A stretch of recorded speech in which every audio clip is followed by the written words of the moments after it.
도쿄올림픽이 개막사 1차에 접어든 가운데 일본 내 코로나19 신규 확진자 수가 증가하고 있습니다.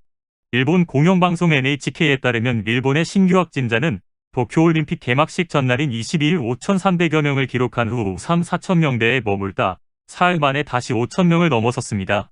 올림픽 개최지인 도쿄 역시 상황은 다르지 않았는데요. 개막 하루 전날에는 2,000명 가까이 달했다가 다소 줄어들더니 다시 증가세를 보이고 있습니다. 여기에는 네덜란드의 도정 선수와 독일의 자전거 종목 국가대표 선수 역시 포함돼 있어 우리 선수들의 감염 역시 우려되는 상황인데요. 25일 도쿄올림픽 조직위원회는 신규 확진된 도쿄올림픽 관계자 및 선수가 10명 늘었다고 발표했습니다. 이로써 이달 1일 이후 확진 판정을 받은 관계자 및 선수는 누적 132명이 됐는데, 이러한 와중에도 도쿄올림픽 반대의 목소리를 높이는 집회와 시위는 계속해서 이어지고 있어 신규 확진자의 수는 계속해서 늘어날 것으로 보입니다. 일본은 지난해 아베 신조 전 총리가 코로나 대응 실패와 경제정책의 실패를 이유로 사인 후 스가 요시히데 총재가 신임 총리로 선출됐는데요. 새롭게 스가 총리가 국정을 운영한 이후로도 뚜렷한 성과를 내지 못하고 있어 계속해서 여론의 문매를 맞고 있는 실정입니다. 사실상 도쿄올림픽의 경제적 효과가 불투명해진 가운데 국민의 세금을 낭비하고 있다는 여론이 주를 이루고 있음에도 불구하고 올림픽을 강행한 스가 총리에 대한 비판이 이어지고 있습니다.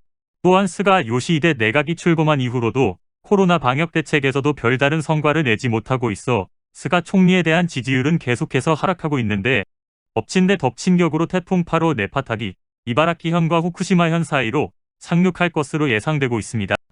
일본 기상청에 따르면 태풍 네파탁은 27일 오후까지 태풍 중심 부근의 순간 최대 풍속이 초속 35m에 이를 것으로 예측해 피해가 우려되고 있습니다. 더욱이 우려되는 것은 태풍으로 인한 방사능 폐기물의 유실인데요. 2019년 태풍 하기비스가 일본 본토를 휩쓸고 지나갔을 당시 원전 사고로 생긴 방사능 폐기물이 유실된 바 있었고, 2015년 9월 동일본 지역에 폭우가 내렸을 때도 방사성 폐기물 439개가 인근 하천으로 유실된 바 있었습니다. 태풍 8호의 여파로 방사능 폐기물이 유실될 시 후쿠시마산 식재료를 고집하는 도쿄올림픽에 참가한 각국 선수단의 방사능 노출을 우려해야 할 수도 있습니다. 일본 정부는 원전 사고 이후 오염수를 해양 방류하겠다 발표했는데요. 일본 정부는 오염수를 인체에 무해한 수준까지 희석해 방류할 예정이라 문제가 없다는 입장입니다. 이미 후쿠시마산 벌꿀에서 방사성 세슘이 검출된 가운데 일본의 이러한 주장은 신뢰하기 어려울 것으로 보이는데요. 심지어 이러한 일본의 주장을 100% 수용한다고 해도 문제는 남아있는데요. 오염수 속에 들어있는 삼중수소는 희석 과정과 처리 과정을 거친다 해도 인체에 축적이 되면 정상적인 수소를 밀어내고 그 자리를 차지해 베타선을 방출해 핵종전환을 일으킨다는 것입니다. 핵종전환이 일어나면 유전자를 변형시키고 세포를 파괴해 각종 암을 유발시키고 생식 기능을 저하시키는 등 인체에 치명적인 손상을 일으키는데요.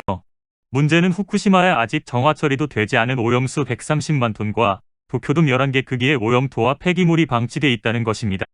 이번 태풍으로 인해 방사능 누수로 이어진다면 후쿠시마산 식재료에 대한 불안감은 더욱 커질 것으로 보입니다. 경제 상황 역시 좋지 않은 상황인데요. 일본은 지난해 코로나 인해 11년 만에 마이너스 4.8%의 경장 성장률을 기록했는데요. 올해 1분기에는 5.1%, 2분기에는 3%의 성장률을 기록하다가 3분기 만에 다시 마이너스 성장하였습니다. 코로나로 인해 세계 각국이 양적 완화를 통해 일시적인 경제 회복 효과를 보고 있는데도 불구하고 일본 경제가 다시 마이너스 성장한 데에는 국내외 정세의 혼란으로 인한 소비 감소가 원인이라고 전문가들은 진단했습니다.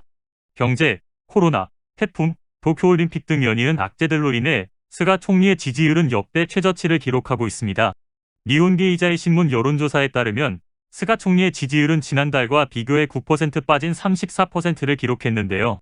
위험수위인 지지율 20%대로 떨어지게 되면 총리 교체나 내각 총사퇴 또한 거론될 수 있다고 전했습니다.